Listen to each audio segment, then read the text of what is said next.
गुरु साक्षात् परब्रह्म तस्मै नमः। जब सौंप दिया सब भार तुम्हें, जब सौंप दिया सब भार तुम्हें, फिर मारो या तारो कहें हम क्या। मन में कछु प्यारे विचार करो, इस दीन दुखी का सहारा है क्या।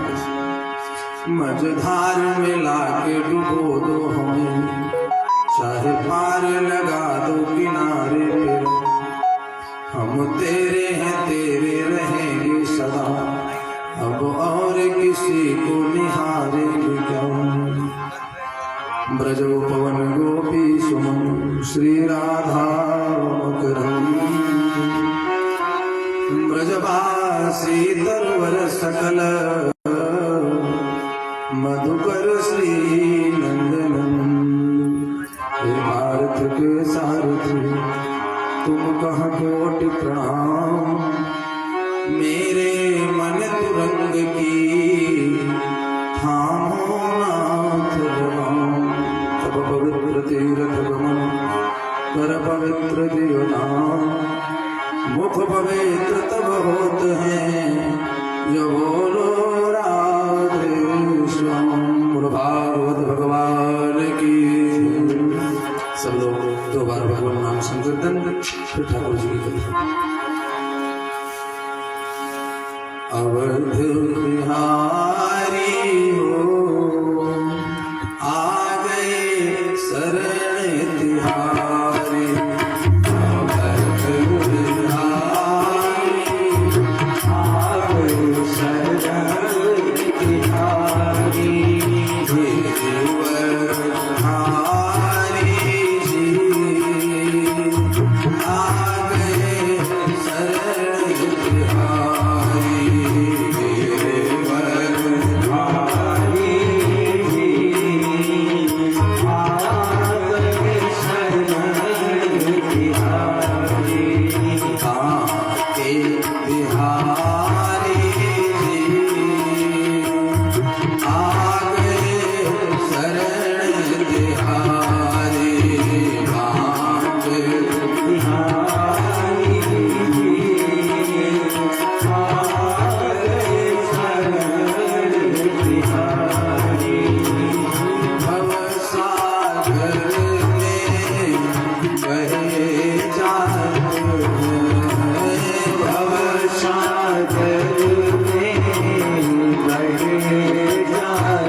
एवं आद्याशक्ति पराशक्ति वैजयंती माला योगेश्वरी परमेश्वरी वृंदावनेश्वरी विद्वान श्री राधा जी मारुति नंदन हनुमान जी महाराज के परम कृपा से श्रीमद् भागवत सप्ताह ज्ञान की अनवरत सतत आकर्षित होता हुआ सप्तम दिवस और आज कथा का विराम दिवस है। कथा तो भगवान की निरंतर चलती रहती है और भगवान की कथा आनंद है। कितना भी कथा करते रहे पूर्ण हो ही नहीं सकते। तो कथा केवल विराम होती है, पूर्ण नहीं होती। भगवान की कथा आज विराम, तो कहीं और चलती रहे, परसों कहीं और चलते।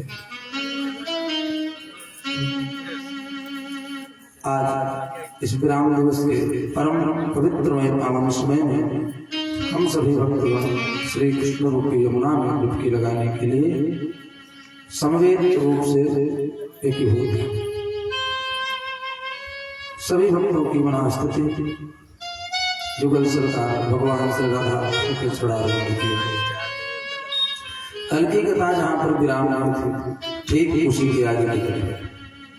उदम मुखम दक्षिण कोलयास्ते।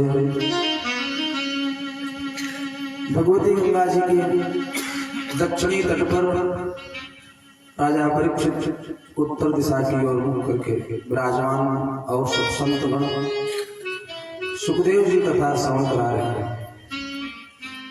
राजा परीक्षित ने प्रश्न किया, गुरुदेव क्या भगवान का एक ही विवाह हुआ अथवा और भगवान ने विवाह किया, और किया तो किसके साथ किया, किस प्रकार से हुआ? सुखदेव जी कहते हैं, भगवान के अनेक विवाह हुए। श्रीमद् भागवत महापुराण के अंतर्गत 16,108 विवाहों का वर्णन है। ये केवल भागवत की बात है। अन्यत्र पुराणों में भगवान के और विवाहों की चर्चा होती है। अन्यत्र पुराणों में भगवान के और विवाह हुए हैं। 16,108 विवाह तो केवल भागवत में लिखा है। महाराज सत्राजित के पास एक मणि है जो 8 भार स्वर्ण रोज प्रदान करती है। भगवान का विवाह हुआ। विवाह के पश्चात परब्रह्म परमात्मा द्वारिकापुरी के राजा बलराम जी ने पूरे द्वारिका को सजा करके और विदर्भ के राजा महाराज भीष्म को भी बुलवाया। द्वारिकापुरी में ब्रह्म विवाह संपन्न हुआ। तो महाराज सत्राजित के पास जो मणि थी वो 8 बार स्वर्ण रोज प्रदान करती थी। उस मणि को धारण करके महाराज सत्राजित एक दिन द्वारिकाधीश भगवान से मिलने गए तो भगवान ने कहा कि सत्राजित जो मणि आपने धारण की है गले में, ये आपकी शोभा को बढ़ा रही है। इस मणि को धारण करने से आप अत्यंत सुंदर लग रहे हैं। खूब प्रशंसा की। अच्छा, सुंदरता थी भी, मणि की चमक इतनी अद्भुत थी कि उससे शरीर की शोभा बढ़ रही थी। भगवान से मिलकर के महाराज सत्राजित आए। दूसरे दिन उसी मणि को पहन करके राजा सत्राजित का छोटा भाई प्रसेन जंगल में शिकार करने के लिए निकल पड़ा। घोड़े पर आरूढ़ होकर शिकार करने के लिए गया। शिकार करने के लिए गया और दुर्भाग्यवश घोड़े और शेर के युद्ध में प्रसेनजित भी मारा गया, घोड़ा भी मारा गया। उस मणि को चमकते हुए मणि को देखकर शेर ने समझा कोई बहुत सुंदर वस्तु है। अब जब शेर भी मारा गया तो शेरजित भी, घोड़ा भी मारा गया, शेरजित भी, मणि वहीं पड़ी थी। अब मणि का उससे क्या क्या? एक दिन बीत गया, 2 दिन बीता। सत्राजित के मन में चिंता होने लगी कि हमारा भाई कहाँ चला गया। 2 दिन 3 दिन तक प्रतीक्षा किए, प्रत्यक्ष कहने की हिम्मत ना हुई तो अपनी पत्नी से बता दिया कि महाराज द्वारिकाधीश के पास उस मणि को पहन करके हम मिलने गए थे, हो सकता है महाराज द्वारिकाधीश ने ही हमारे भाई का अपहरण कर लिया हो, मणि को चुरा लिया हो। ये बात अपनी पत्नी से बताई राजा सत्यराज। 4-5 दिन बीतने के बाद एक दूसरे के माध्यम से बात पहुंचते पहुंचते भगवान के कानों तक पहुंचे कि महाराज सत्यराज कह रहे थे कि मणि तो द्वारिकाधीश ले गए। अब भगवान द्वारिकाधीश ने विचार किया कि हमने मणि लिया भी नहीं और कलंक ऊपर से लग गए, कलंक ऊपर से निकले। उस कलंक को मिटाने के लिए भगवान द्वारिका पर से निकले, ढूंढने लगे। ढूंढते ढूंढते जंगल में जब पहुंचे भगवान तो 10 दिन बीत चुके थे। देखा बड़ा अलग बड़ा पड़ा हुआ है, पसेर जितने पड़ा हुआ है, मणि तो दिखी नहीं। मणि नहीं दिखी तो पंजे के निशान बने हुए थे, उसी निशान के सहारे भगवान पहुंचे गुफा में।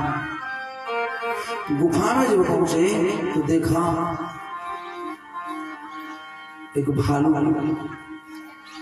गुफा में एक कन्या है, वो मणि के साथ खेल रही थी। मणि को जब लेना चाहा भगवान ने, भालू। सुखदेव जी कहते हैं राजा परीक्षित ऋषिपति वही जामवंत जी हैं, रामावतार है और उन्हीं की बेटी है जाम्बवती। मणि के साथ खेल रही थी। भगवान ने जो मणि लेने का प्रयास किया, जामवंत जी आ गए। आप इसको ऐसे नहीं ले जा सकते हो बिना युद्ध किए। सुखदेव जी कहते हैं राजा युद्ध प्रारंभ हो गया, मल्ल युद्ध दोनों। 20 दिन बीत गए युद्ध होते हुए। 20 दिन बीत गए, जामवंत जी थक गए, पूरे शरीर में पीड़ा होने लगी। जब थकाई लगी, पीड़ा होने लगी शरीर में, तो जामवंत जी ने कहा कि अब बताओ आप कौन हो, क्योंकि आज तक मुझे कोई परास्त नहीं कर सका। भगवान ने कहा यदि अब भी नहीं पहचान पाए आप हमको, जामवंत जी बोले कि प्रभु पहचान गए। रामावतार में रावण वध के पश्चात लंका विजय के पश्चात विभीषण का राज्याभिषेक हुआ। रामादल के सारे सैनिक आए। जामवंत जी ने भगवान से कहा कि प्रभु सबको आपकी सेवा करने का अवसर मिला, और सत्य बात तुझे है कि भगवान श्री राम जामवंत जी विचार तो सबकी बात पर करते थे, सबकी बात का सम्मान करते थे, परंतु यदि सबसे ज्यादा और सबकी बातों को सबसे ज्यादा किसी की बात श्रेष्ठ मानते थे तो वह जामवंत जी। जामवंत जी ने कहा कि भगवान हमें आपकी सेवा करने का अवसर मिला नहीं और मैं आपके कोई कार्य नहीं आ सका, तो वैसा करें आप कि और कोई तो हमारे जोड़ का बचा नहीं, आपसे ही युद्ध हो जाए। भगवान ने कहा स्वामी और सेवक का युद्ध शोभा नहीं देते। सेवक को स्वामी के सामने अपनी पराजय तुरंत स्वीकार कर लेनी चाहिए। सेवक और स्वामी का युद्ध करते ही शोभा नहीं देता है, धर्म के विपरीत है। धर्म सुखदेव जी कहते हैं राजा तो भगवान ने कहा कि जामवंत जी आप चिंता मत करो, समय आने पर आपकी इच्छा में पूर्ण करूंगा। और आज वही भगवान द्वारिकाधीश ने जामवंत की इच्छा पूर्ण किया। जामवंत जी ने प्रणाम किया भगवान को, कहा प्रभु जब आप आ ही गए हो तो आपसे सुंदर और श्रेष्ठ वर दूसरा कोई मिल नहीं सकता, और मैं भी वृद्ध हूँ, हमारी बेटी का विवाह आप कर लीजिए। भगवान ने कहा कोई बात नहीं। जामवंत ने अपनी बेटी जाम्बवती का विवाह भगवान द्वारिकाधीश से कर दिया और दहेज के रूप में वही मणि दे दिया। दहेज के रूप में वही मणि प्रदान कर दिया। कहा प्रभु आप विचार करिए। कुछ लोग कहते हैं कि न दहेज देना चाहिए न दहेज लेना चाहिए। क्यों नहीं देना चाहिए, क्यों नहीं लेना चाहिए? बिल्कुल दहेज देना भी चाहिए और लेना भी चाहिए। न तो देना कोई बुरी बात है, न लेना भी कोई बुरी बात है। क्यों? दहेज मांगना नहीं चाहिए, बस दहेज लेना भी चाहिए और देना भी चाहिए। आप नहीं देंगे और नहीं लेंगे तो क्या करेंगे? जीवन भर कमाएंगे, क्या करेंगे? दहेज दान के रूप में, कन्यादान में, बेटी के विवाह में खूब देना चाहिए। कितना? जितनी अपनी सामर्थ्य हो। सामर्थ्य के अनुसार दान और दहेज देना भी चाहिए और जो स्वेच्छा से, प्रसन्नता से मिल जाए उसको लेना भी चाहिए। मांगना नहीं चाहिए, बस मांगना गलत बात है। हम इतना दहेज लेंगे, ये गलत बात है। देना चाहिए सामर्थ्य के अनुसार और प्रसन्नता से जो मिल जाए उसको ले भी लेना चाहिए, खुशी पूर्वक स्वीकार कर लेना चाहिए। भगवान को दान के रूप में मणि मिल गई। मणि लेकर के और अपनी पत्नी सत्यभामा, पहला विवाह रुक्मिणी जी के साथ, दूसरा जाम्बवती के साथ लेकर के पहुंचे। कहाँ? घर नहीं गए, पहले पहुंचे महाराज सत्राजित के पास। कहा कि राजा सत्राजित, बिना जाने, बिना पुष्ट किए किसी पर कलंक नहीं लगाना चाहिए। आपकी मणि ये है, आपका भाई कुशेन्द्रजित मारा गया, सारी कथा बताई। महाराज सत्राजित बहुत शर्मिंदा हुआ। भगवान ने कहा अपनी आप मणि पकड़ो, मैं चलता हूँ। सत्राजित ने कहा प्रभु, जो मैंने आप पर कलंक लगाया, बिना अपराध के अपराध हुआ, तो उसका मैं प्रायश्चित करना चाहता हूँ। बिना जाने मैंने आपको कह दिया कि आप हमारी मणि चुरा लिए, तो उसका मैं प्रायश्चित भी करना चाहता हूँ। भगवान ने कहा तो करो। कहा प्रायश्चित के रूप में मेरी बेटी है सत्यभामा, उसका विवाह मैं आपके साथ करना चाहता हूँ। भगवान ने कहा तो हो गए। कहा महाराज एक और। सुखदेव जी कहते राजा परीक्षित, तीसरा विवाह भगवान का सत्राजित की बेटी सत्यभामा के साथ हुआ और वही मणि फिर दहेज के रूप में राजा सत्राजित ने भगवान को दे दिया। एक मणि दो कन्या का विवाह हुआ। कहा कि प्रभु इसका हमारे पास अब कोई कार्य नहीं है। एक बेटी थी, उसका विवाह हमने आपके साथ कर दिया, भाई मारा गया, हमारे अब कौन है? आप ही सब कुछ हो, इसलिए मणि आप ले लो। मणि भगवान को, भगवान के चरणों में दिया। प्रभु आप इसको लो और बेटी भी ले लो। सुखदेव जी कहते हैं राजा परीक्षित, भगवान के विवाह हो गए 3। भगवान अपने परिकरों के साथ घूमने निकले और देखा कि नदी के किनारे एक कन्या ध्यान मग्न होकर के चिंतन कर रही है। सेवकों ने पास जाकर के पूछा आप कौन हो? कन्या ने बताया मैं सूर्यपुत्री कालिंदी यमराज की बहन। क्या कर रही हो? बोले भगवान कृष्ण को पति के रूप में वर्णन करना चाहती हूँ, इसीलिए यहाँ ध्यान पूर्वक तपस्या कर रही हूँ, उनका ध्यान कर रही हूँ। भगवान ने कहा तो मैं आ गया। चौथा विवाह कालिंदी के साथ, 5वां नग्नजिति के साथ, 6वां लक्ष्मणा के साथ, 7वां सत्या के, 8वां भद्रा के साथ भगवान के विवाह हो गए 8। ये तो 8 हैं पटरानियां। तो सुखदेव जी ने कहा कि राजा परीक्षित 8 पटरानी रही। राजा परीक्षित ने कहा अभी और विवाह हुए? हाँ महाराज, ये तो पटरानी रही विशेष, जिनका स्थान रहा। तो रानी कितनी रही? सुखदेव जी कहते राजा परीक्षित, भौमासुर के कारागार में 16,100 कन्याएं कैद हैं। और भौमासुर ऐसा राजा था, उसका संकल्प था कि जब 20,000 कन्या हो जाएंगी तब एक साथ विवाह करूंगा।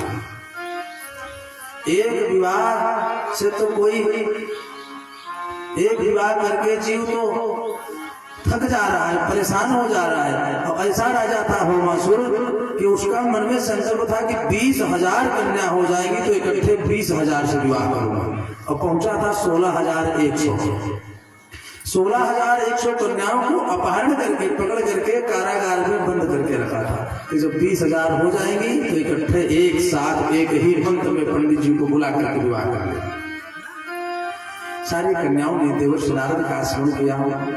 देवर्षि नारद ने आकर के भगवान को बताया, प्रभु आपने अवतार लिया है कि पृथ्वी के भार को पाप से मुक्त करेंगे, तो सबसे बड़ा पाप तो ये हो रहा है कि भौमासुर के कारागार में 16,100 कन्याएं कैद है और सब आपका ध्यान कर रही हैं, सब आपका स्मरण कर रही हैं। जाकर के प्रभु उनको दर्शन दो। भगवान सत्यभामा को रथ पर आरूढ़ कराए, सीधे पहुंचे भौमासुर के। भयंकर युद्ध हुआ। परिणाम यह हुआ कि भौमासुर पराजित हुआ। भगवान ने भौमासुर का उद्धार किया और कारागार से 16,100 कन्याओं को मुक्त करके, देवियों अब आप भौमासुर से मुक्त हैं, मैं आगे से देता हूं, आप अपने अपने घर को जाओ निश्चिंत होकर के। सारी कन्याएं हाथ जोड़ करके खड़ी हुई और एक साथ बोल पड़ी, हे प्रभु इस स्थिति में मैं अब कहां जाऊं? हमारे पास केवल 2 रास्ते बचे हैं। यद्यपि मन में न तो कोई पाप है, चरित्र में न तो हमारे कोई दाग है, इसका प्रमाण भगवान है, परमात्मा है, लेकिन समाज ये स्वीकार करने को तैयार नहीं है। इसलिए 2 रास्ते हमारे पास बचे हैं। एक तो हम अपने प्राण को शरीर से अलग कर दें, आत्महत्या कर लें। दूसरा, पिता के घर अब वापस लौट नहीं सकते हैं। दूसरा तो गलत रास्ते पर चले जाए। और तीसरा कोई उपाय नहीं है। भगवान ने कहा, देवियों मैं क्या करूं?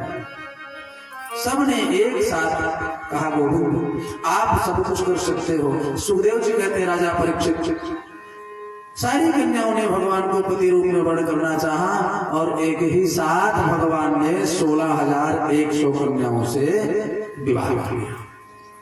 तो 8 भटरानी, 16,100 रानी, कुल विवाह संख्या हो गई 16,108। ये तो श्रीमद् भागवत महापुराण की बात है। अन्य पुराण में भगवान की जो कथा आती है उनमें और विवाहों की चर्चा है, जिसमें कुब्जा इत्यादि का भी विवाह भगवान के साथ हुआ है। सुखदेव जी कहते हैं, राजा परीक्षित 16,108 विवाह हो गए और हर एक रानी से 10-10 पुत्र और उनसे भी 10-10। गणना करें कितनी संख्या हो गई? 56 करोड़ यदुवंशियों की संख्या। इतना लंबा परिवार था। अब कभी कभी प्रश्न उठता है कि भारत की जनसंख्या बहुत ज्यादा हो गई है। 23 अच्छी सोना लेकर के तो जरासंध एक बार चढ़ाई करता था। 17 बार आक्रमण किया भगवान को। कितनी जनसंख्या रहेगी? तो केवल सैनिकों की बात है। 56 करोड़ से ज्यादा। तो यदुवंश द्वारिकाधीश का परिवार था। तो सबसे सुंदर बात यह कि 16,108 रानियों के पास उतने स्वरूप में भगवान, दूसरा अलग रूप बनाना नहीं है। जहां देखो परमात्मा प्रकट हो गए, उतनी रानी उतने भगवान। बड़ा सुंदर परिवार। सुखदेव जी कहते हैं, राजा परीक्षित भगवान की गृहस्थी जब सुंदर ढंग से चलने लगी तो प्रथम पुत्र के रूप में प्रद्युम्न जन्म हुआ। रुक्मिणी और भगवान कृष्ण से जो प्रथम पुत्र का नाम प्रद्युम्न। संबरासुर चुपके से चुरा करके ले गया, जल में फेंक दिया, मछली ने निगल लिया।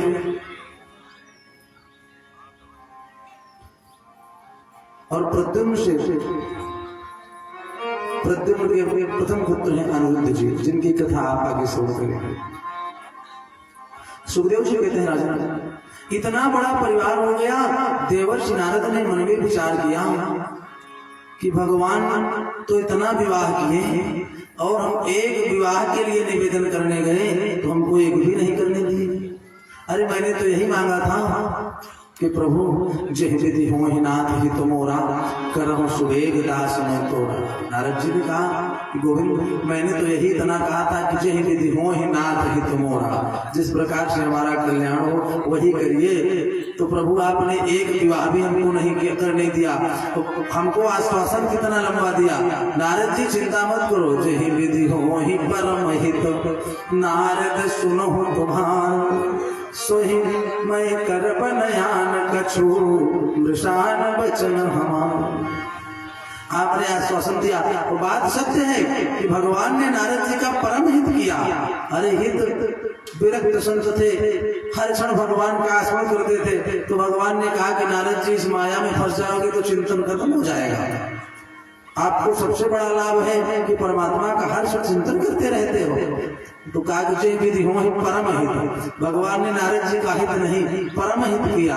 परंतु नारद जी ने कहा कि आज चल करके मैं पूछूंगा भगवान से कि हमको तो एक विवाह आप नहीं करने दिए, 16,108 विवाह करके जहां नहीं मिलेंगे हमको। सब जगह तो होंगे नहीं, सब जगह तो व्याप्त होंगे नहीं। जहां नहीं मिलेंगे उन्हीं से बता दूंगा, उसी पत्नी से बताऊंगा कि सबसे कम स्नेह आपसे ही करते हैं। और जब झगड़ा होगी तब जाकर के भगवान से मैं पूछूंगा।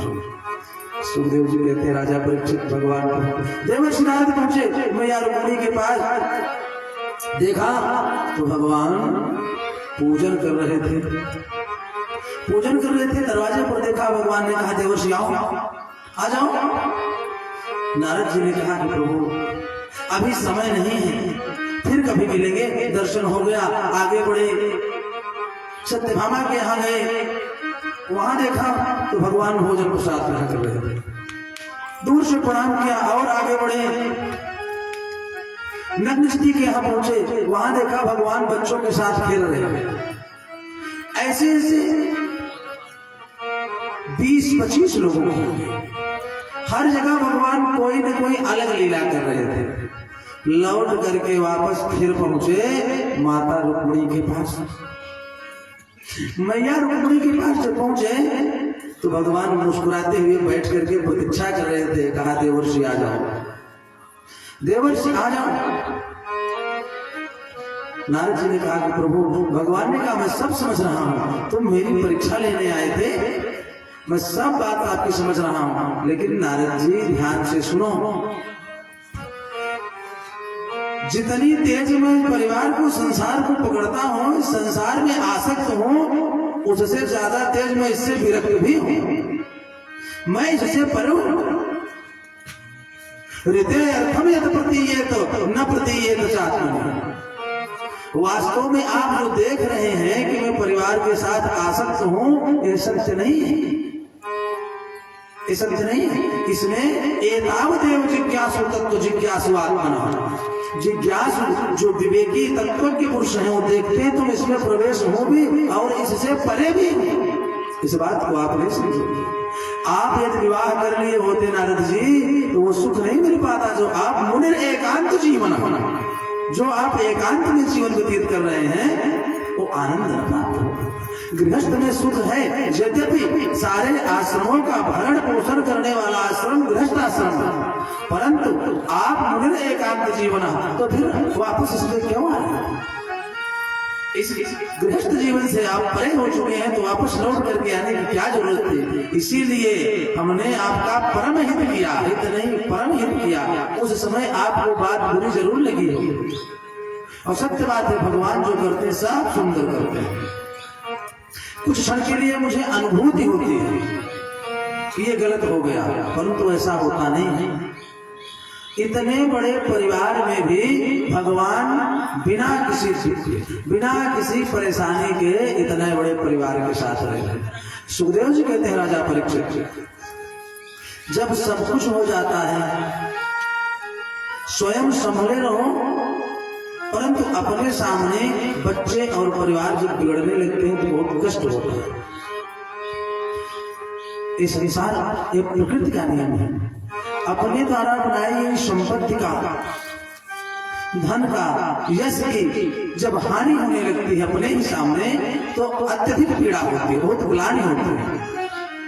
उसके लिए मन इतना परेशान होता है कि हमें चाहे जितनी मेहनत करनी पड़े लेकिन हमारे सामने मेरी संतति, मेरा परिवार बिगड़ने न पावे, इसको कोई तकलीफ न होने पावे, भले हमको और मेहनत करनी पड़ जाए। इतना परिवार बढ़ गया कि कुछ न कुछ दुर्गुण आने लगे। अब संतति जो यदुकुल की थी उसमें भी कुछ न कुछ दुर्गुण, ब्राह्मणों का आदर न करना, नियम के प्रतिकूल कार्य करना, सेवा कार्य न करना, सेवा कार्य न हो पाना। और भगवान ने कहा भगवान सबको शिक्षा देते हैं, देखो बड़ों का आदर करो, ब्राह्मणों का सम्मान करो। और आने वाला जो परिवार है, यदुकुल है, उसमें ऐसे निष्ठ भगवान के प्रति निष्ठा नहीं दिख रही। इस बात को लेकर के भगवान के मन में कहीं न कहीं पीड़ा है। अपने बच्चों को लेकर के, यदुकुल को लेकर के भगवान भ्रमण करने के लिए निकले, उपदेश देना है। अब उपदेश स्वयं देंगे तो उतना प्रभाव नहीं पड़ेगा। यदि उदाहरण के सहित प्रत्यक्ष प्रमाण देकर के भगवान ने सोचा कि मैं सबको शिक्षा प्रदान करूं। सुखदेव जी कहते हैं, राजा परीक्षित,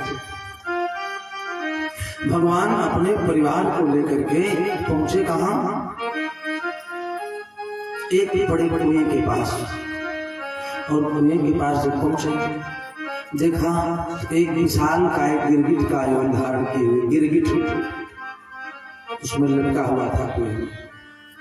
भगवान पहुंच करके स्पर्श किए, और जो भी गिरगिट का स्पर्श किया परमात्मा ने स्पर्श किया तो गिरगिट योनि छूट गई। एक सुंदर राजसी स्वरूप धारण किए हुए पुरुष निकला, हाथ जोड़े हुए भगवान को प्रणाम किया। श्यामं हिरण्य परिधिं वनमालवरः धातु प्रवालनटवेश मनुव्रतांसे विन्यस्तहस्तमितरेण धुनानमब्जं करलोत्तरालक कपोल मुखाब्जहासं। हमेशा प्रसन्न रहने वाले हे प्रभु परमात्मा, श्यामं हिरण्य परिधिं वनमालवरः, और हमारे मोरपंख धारण किए हुए हमेशा मुस्कुराने वाले, मंद मंद मुस्कुरान करने वाले प्रभु परमात्मा, द्वारिकाधीश हमारा प्रणाम स्वीकार करिए। भगवान ने कहा, आप कौन हैं? यद्यपि सब जान रहे हैं, परंतु बच्चों को बताना है, सबको शिक्षा प्रदान करवानी है। किससे? कहा, आप कौन हैं? कहा कि महाराज, हमको आप नहीं जानते, मैं राजा नृग हूं, मेरा नाम राजा नृग है। दानियों का नाम आपने सुना होगा, जो बड़े दानी हैं, बड़े बड़े दानियों का नाम यदि आपने कभी सुना होगा प्रभु, तो उसमें एक नाम हमारा भी है। दानियों में एक नाम हमारा भी है। महाराज, मैंने भी जीवन में बहुत दान किए हैं, छोटे मोटे दान नहीं, और 1 2 4 10 गणना करने वाले दान नहीं। भगवान ने कहा, फिर दान कैसे किया है आपने?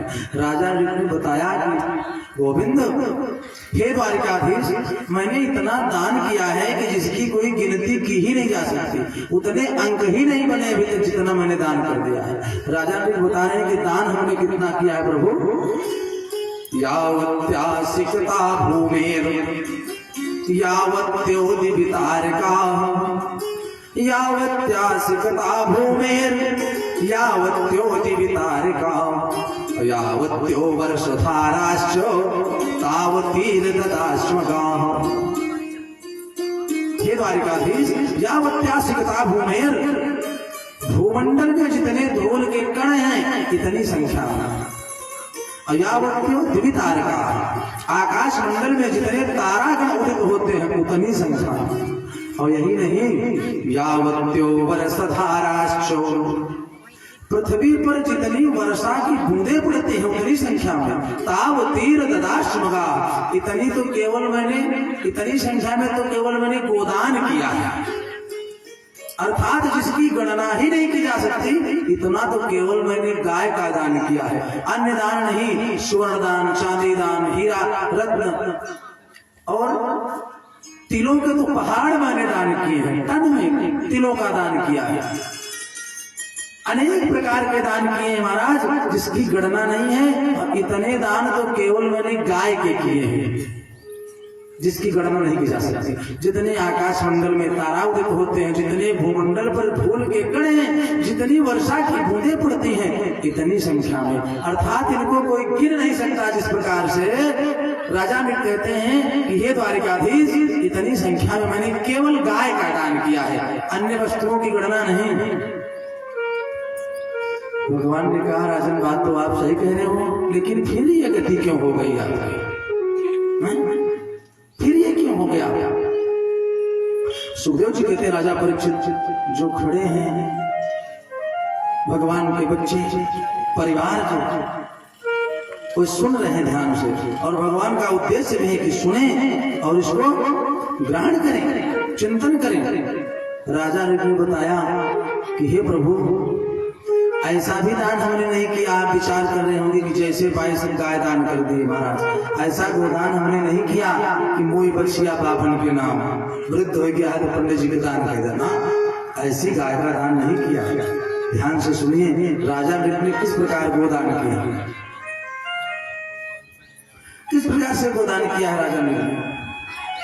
पयस्वनी तरुणी शील रूप गुणोपन्ना कपिला हेम श्रृंगी। पयस्वनी तरुणी शील रूप गुणोपन्ना कपिला हेम श्रृंगी।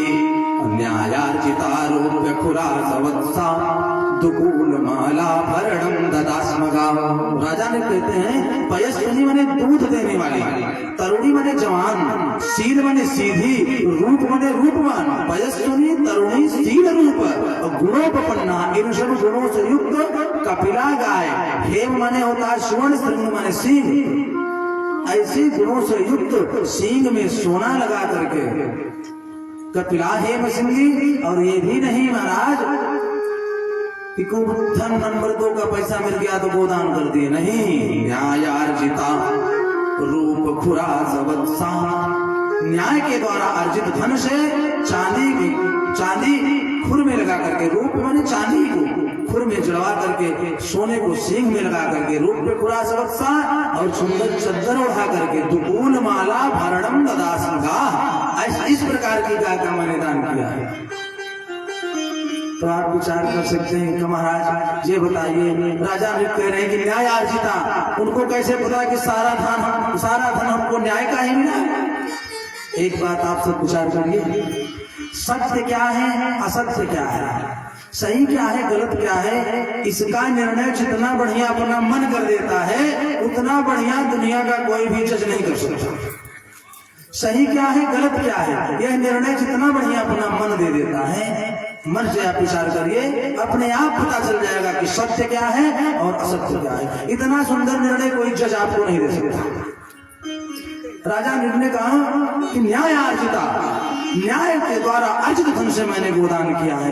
भगवान ने कहा फिर ये गति क्यों हो गई। राजा ने कहा प्रभु क्या बताया, धन जो था हमारा वो हमने केवल धर्म के लिए ही खर्च किया। भागवत पुराण के 11 स्कंद के 5वें अध्याय में वर्णन आता है, धनम च धर्मैक फलम जतो वै ज्ञानम स विज्ञानम अनुप्रशान्ति। गृहेषु झुञ्झन्ति कलेवरस्य मृत्युं न पश्यन्ति दुरन्तरी। धन का एकमात्र फल क्या है, बोले धर्म। धनम च धर्मैक फलम जतो वै, धन का एकमात्र फल धर्म है ही।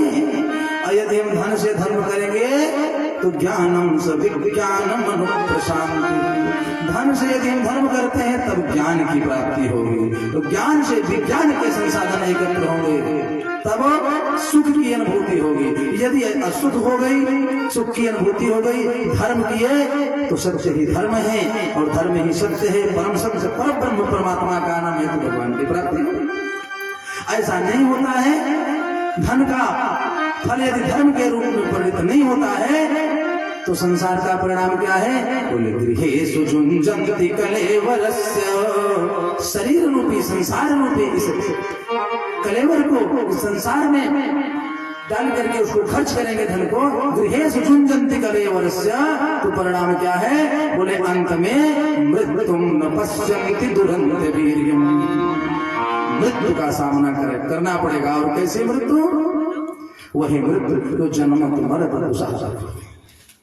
उस मृत्यु का सामना करना पड़ेगा। इसलिए धनम च धर्मैक फलम जतो वै। सुखदेव कहते हैं राजा परीक्षित, महाराज ने कहा कि प्रभु एक छोटी सी गलती हो गई। क्या? सब खड़े होकर के सुन रहे हैं, भगवान वहां श्रवण कर रहे हैं। कहा कि द्वारकाधीश में एक गलती हो गई कि रोज की तरीके से, प्रतिदिन के तरीके से मैं गोदान कर रहा था, एक पंडित जी आए, हमने उनको गोदान किया, गाय लेकर के महाराज खड़े हो गए। रास्ते में गाय हाथ से उनके छूट गई और आकर के वापस पुनः गौशाले में मिल गई। तो एक प्रकार की कई गायें थी महाराज, पहचान नहीं मिली तो पंडित जी दोबारा ढूंढने भी नहीं आई उस गाय कि चलो कल दोबारा मिल जाएगी। और दूसरे दिन उसी गाय का हमने दूसरे पंडित जी को दान कर दिया, दान कर दिया। एक बात विचार करने योग्य है, आजकल ये भ्रांति अधिक फैल रही है। शास्त्र में स्पष्ट लिखा है, दान में प्राप्त की गई वस्तु का विक्रय करने से 28 प्रकार के टॉप क्लास के नरक होते हैं। नरकों की संख्या तो कई हजार है, वर्णन नहीं किया होता, पंचम स्कंध में वर्णन है, लेकिन टॉप क्लास के 28 नरक हैं। रौरव, रंभी, बाघ, शुगर, महाशुगर, इस प्रकार से 28 प्रकार के नरक। जो कष्ट भोगना पड़ता है उसका वर्णन शब्दों में नहीं किया सकता। इसलिए दान में प्राप्त की गई वस्तु का कभी भी विक्रय नहीं करना चाहिए। जो वस्तु दान में मिली है यदि हम उपयोग नहीं कर सकते तो किसी पात्र को उसको हम दे दे, उपयोग करें। दान में प्राप्त की गई वस्तु का विक्रय कभी नहीं करना चाहिए। सुखदेव जी कहते हैं, राजा परीक्षित, राजा ने कहा भूलवश उस गाय का मैंने दोबारा दान कर दिया। यहां तक भी तो बात ठीक थी, लेकिन जिसको मैं दोबारा दान किया वो पंडित जी गाय लेकर के जा रहे थे और जिनकी गाय खोई थी वो वापस रास्ते में लौट करके आ रहे थे। दोनों की भेंट हो गई, विवाद होने लगा। वो पंडित जी बोले कि गाय हमारी है, और जो लेके गए थे उन्होंने कहा अभी अभी राजा ने हमको दान किया। दोनों ब्राह्मण आए हमारे पास, बातें बढ़ती गई तो मैंने हाथ जोड़ करके कहा, महाराज इसके बदले आप 100 गाय ले लो, लेकिन छोड़ दो। दूसरे पंडित से कहा, महाराज ऐसा करो, इसके बदले आप 1000 गाय ले लो, लेकिन विवाद मत करो। और बात इतनी बढ़ती चली गई, मैं भी क्रोध में आकर के बोला, आप लोग नहीं मान रहे तो कोई बात नहीं, जो इच्छा कैसे करो। इसी आवेश के कारण जब मैं ये बोला तो ब्राह्मण देवता ने कहा, राजन तुम गिरगिट के तरीके से रंग बदल रहे हो, ये सत्य बात नहीं है। और जब मैं शरीर को छोड़ा, कर्मों का हिसाब हुआ, तो वहां पर पूछा गया हमसे कि पहले आप क्या लेना चाहते हो, जो पाप कर्म है वो कि पुण्य कर्म है। तो हमने कहा, महाराज पाप कर्म पहले दे दो, जीवन में मैंने पाप नहीं किया, जो छोटा मोटा पाप हो वही दे दो। तो कहा, श्राप रह जाओ, गिरगिट हो जाओ। हे प्रभु, तब से मैं इस गिरगिट की योनि में पड़ा, तब से मैं गिरगिट की योनि में पड़ा। सारे वाले आश्चर्यचकित रह गए। छोटी सी गलती के कारण, छोटी सी गलती के कारण गिरगिट की योनि मिल गई। राम राम, इतना बड़ा प्रायश्चित भोगना पड़ता है। हाँ, मन ही मनुष्याणाम कारणम बंध मोक्षयो। मन जो है मनुष्य के बंधन और मुक्ति का कारण बनता है। इसलिए प्रयास ये करना चाहिए कि इंद्री से मन को नियंत्रित करें, सत्संग से नियंत्रित करें, भगवत भक्त से नियंत्रित करें, जिस प्रकार से हमारे नियंत्रण में होकर के दुष्कर्म की ओर न जाने पावे। 25 वर्ष के बाद और 50 वर्ष तक की जो अवस्था होती है, इसमें मन इतना तीव्र भागता है। तो 50 के बाद जब अवस्था वन वाली हो जाती है, 51, 52, 53, तो ये होने लगता है कि उसको छोड़ दो, अब वन की ओर चलो, वन की ओर चलो। यदि ऐसी अनुभूति नहीं हो रही है तो समझना चाहिए कि भगवान की कृपा नहीं हो रही है।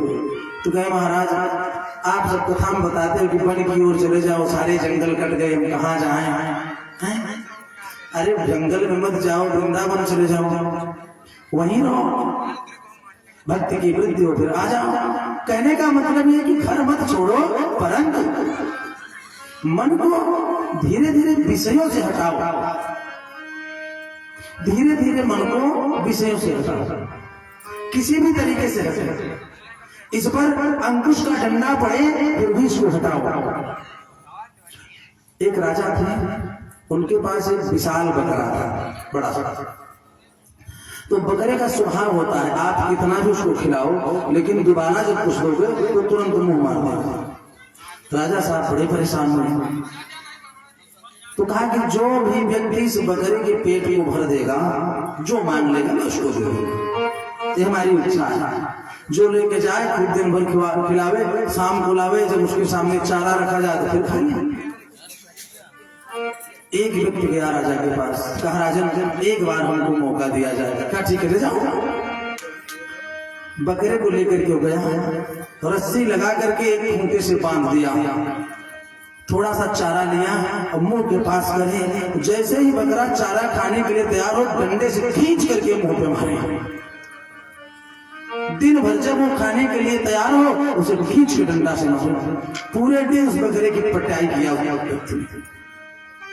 और सायंकाल ऐसा समय आया कि जब चारा सामने रखा उस व्यक्ति ने तो बकरा चारे के पास नहीं देखा, डंडे के पास देखने लगे। राजा के पास ले गए, डंडा लिए हुए बकरे को पकड़े हुए पहुंचा। राजा ने कहा चारा लेकर के आओ, बकरे के सामने रखा तो बकरे के सामने सुंदर चारा रखा गया, चारे की ओर वो नहीं देखा। वही व्यक्ति जो डंडा लिया था दिन भर जिससे पिटाई हुई थी उसी की ओर देखने लगा। राजा ने कहा ये कैसे किया तुमने? कहा कि राजन जिस प्रकार से मन अंकुश में आ जाए, नियंत्रण में आ जाए, चाहे त्याग रूपी डंडा से मन को पीटे, चाहे अंकुश रूपी डंडा से पीटे, चाहे कर्म रूपी डंडा से पीटे, पीट करके इसको किसी प्रकार से भगवान के चरणों में जोड़ना है। काम सिर्फ इतना है, कैसे पीटेंगे हमारा विषय, लेकिन जुड़ना चाहिए। सुखदेव जी कहते राजा परीक्षित, राजा ने कहा कि प्रभु थोड़ी सी भूल के कारण हमको गिरगिटकी होने मिल गई है। भगवान ने अपने परिवार बच्चों की तरफ देखा, कहा सुनो इतना दान देने के बाद भी छोटी सी गलती से जब यह गति हो सकती है तो जीवन में कभी अपराध मत करना। कभी अपराध हो जाए तो प्रायश्चित करना, गलती न होने पाए। सुखदेव जी कहते राजा परीक्षित अपने परिवार के साथ भगवान पुनः वापस आते हैं और सुखदेव स्वामी कहते हैं कि हे राजन अब मैं दसम स्कंद के उत्तरार्ध में भगवान के एक ऐसे परम मित्र की कथा है जो गृहस्थ जीवन में होकर के भी परम विरागी हैं, गृहस्थ में होकर के भी परम विरागी हैं। सुखदेव जी कहते हैं राजा परीक्षित भगवान के ऐसे मित्र हैं, ऐसे सखा हैं जो घर में रह करके भी घर से कोई मतलब नहीं रखते। और भक्तवत्सल भगवान की जय। परम विरागी भागवत में लिखा है कि कृष्णस्यासीत् सखा कश्चित्, कृष्णस्यासीत् सखा कश्चित् ब्राह्मणो ब्रह्मवित्तमः विरक्तः इंद्रियार्थेषु प्रशांतात्मा जितेंद्रियः। भगवान कृष्ण के कोई सखा है, कृष्णस्यासीत् सखा कश्चित्, इसी श्लोक से सुदामा जी की कथा प्रारंभ होती है। अब लोग अनायास प्रश्न करते हैं महाराज सुदामा जी के पिता का नाम बताइए। अरे भागवत में सुदामा का नाम नहीं लिखा है भैया, इसी श्लोक से कथा प्रारंभ होती है। कृष्णस्यासीत् सखा कश्चित् ब्राह्मणो ब्रह्मवित्तमः विरक्तः इंद्रियार्थेषु प्रशांतात्मा जितेंद्रियः। यही श्लोक है जहां से कथा सुदामा जी की प्रारंभ होती है।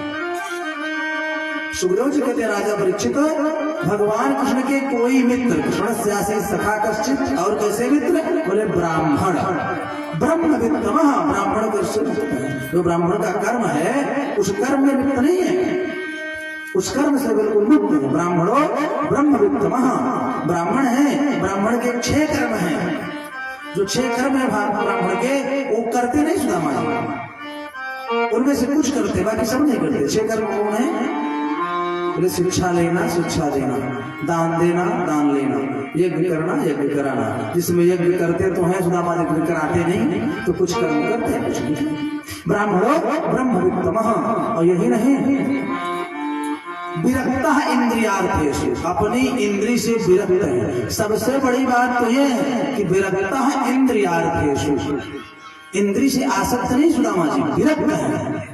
और शांत नहीं, उनके लिए एक उपसर्ग और जुड़ गया, प्रशांत आत्मा है, शांत नहीं प्रशांत, अर्थात बहुत कहने पर भी किसी वस्तु की कामना आकांक्षा मन में आती ही नहीं, इसलिए सुखदेव जी ने कहा कि प्रशांत आत्मा है। आप कहते रहो कि पंडित जी ले लो, नहीं महाराज हमारे पास बहुत हम क्या कहेंगे इसको। प्रशांत आत्मा जितेंद्रिय, इंद्रियों पर विजय प्राप्त है, जितेंद्रिय है। इतने संतोषी ब्राह्मण है सुदामा जी, आप सोचिए कितनी बड़ी बात है। प्रशांत आत्मा जितेंद्रिय, शांत नहीं है, प्रशांत है। सुखदेव जी कहते हैं राजा परीक्षित अब जीवन का हाल सुनो, कैसा जीवन व्यतीत करते हैं उसके बाद भी मन में आकांक्षा नहीं। कैसा जीवन व्यतीत कर रहे हैं उसके बाद भी इच्छा नहीं है कि हमको धन मिल जाए, हमको लाभ मिल जाए, संपत्ति ये वैभव मिल जाए। और पद कैसा है, बोले भगवान द्वारिकाधीश, जिसके मित्र हैं, जिसके साथ पढ़े हैं, शिक्षा ग्रहण किए हैं, ऐसे परम मित्र हैं, परंतु मन में कोई आकांक्षा नहीं है। जीवन कैसा है, सुखदेव जी कहते हैं राजन प्रातः काल जब सूर्योदय होता है तो सूर्य की किरणें 70% बिना किसी रुकावट के सुदामा जी के घर में प्रवेश कर जाती हैं। ऐसा तो छप्पर है, सूरज की किरणें सीधे सुदामा जी के घर में प्रवेश कर जाती हैं। ऊपर का छाया ऐसा है और नीचे दीवार कैसी है, बोले जब बरसात होती है तो इस दीवार से उस दीवार पे पानी आसानी से पार हो जाता है, ऐसी दीवार है, इतनी मजबूत, इतने संपन्न हैं, लेकिन प्रशांत आत्मा, प्रशांत आत्मा, आकांक्षा मन में नहीं है।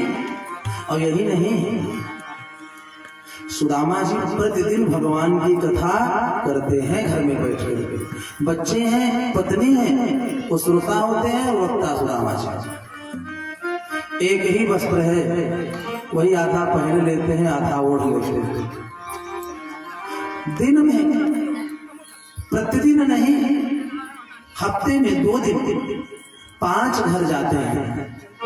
कुछ क्षण रुकते हैं, जो कुछ भी मिल गया वही लेकर के चले जाते हैं, जो कुछ भी मिला वही लेकर के चले आए और ला करके पत्नी का नाम विश्व से दे देते, दे भी रखो, इसी में भोजन प्रसाद ग्रहण करना है, भगवान को अर्पण करके।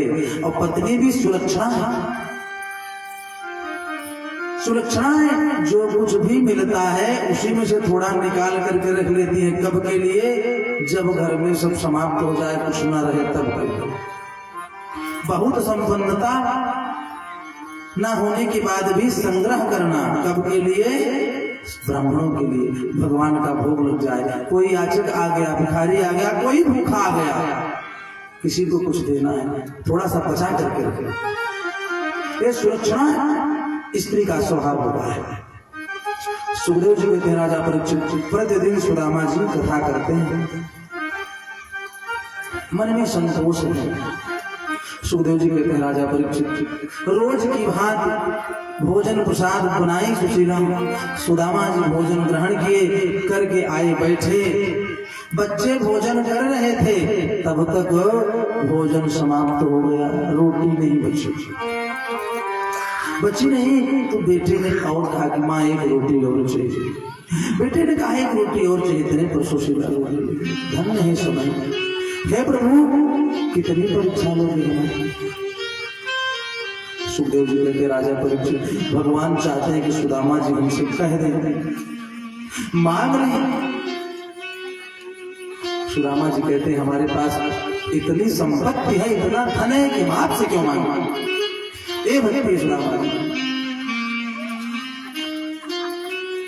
संतों का भाव है। मानो सुदामा जी कहते हैं कि हे प्रभु, हे भगवान, मैं अगर मांगू तो तुम न देना कुछ मुझे, क्यों, वरना भक्त नहीं मजबूर हो जाऊंगा, वरना भक्त नहीं मजबूर हो जाऊंगा। तो मैं तो आपका भक्त हूँ, हमको आप कुछ देने की गलती कभी करना मत। यदि मैंने मांग भी दिया तो आप भूल कर भी हमको मत देना।